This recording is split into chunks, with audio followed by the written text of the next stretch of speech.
Now, let's move on to step 3 sa ating best budgeting system. At ito yung S, which stands for savings. Ito yung ating financial safety net. Para kahit anong mangyari, meron tayong huhugutin. Kapag may sinuksok, may huhugutin. And this is your emergency fund, unang-una.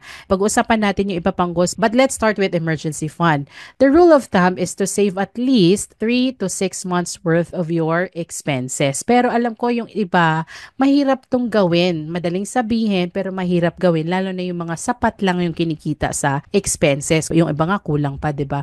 So paano natin to sisimulan? Let's start with 1 month. Kung ang gastos mo every month on average is let's say 30,000, o try mong buuin mo in 1 year or 2 years kung ano yung kaya mo. Basta ang mahalaga, meron kang iniipon para sa emergency fund mo. I don't even wanna call it emergency fund eh.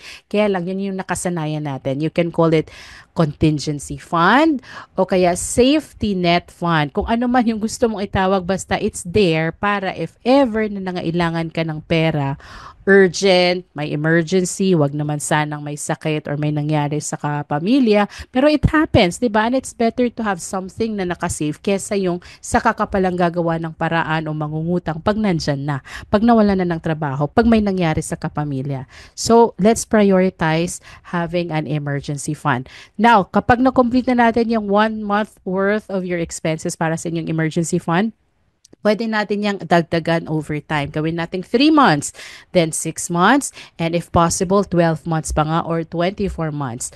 Bakit naman, Janice, napakadami, napakatagal at napakalaki naman ng emergency fund?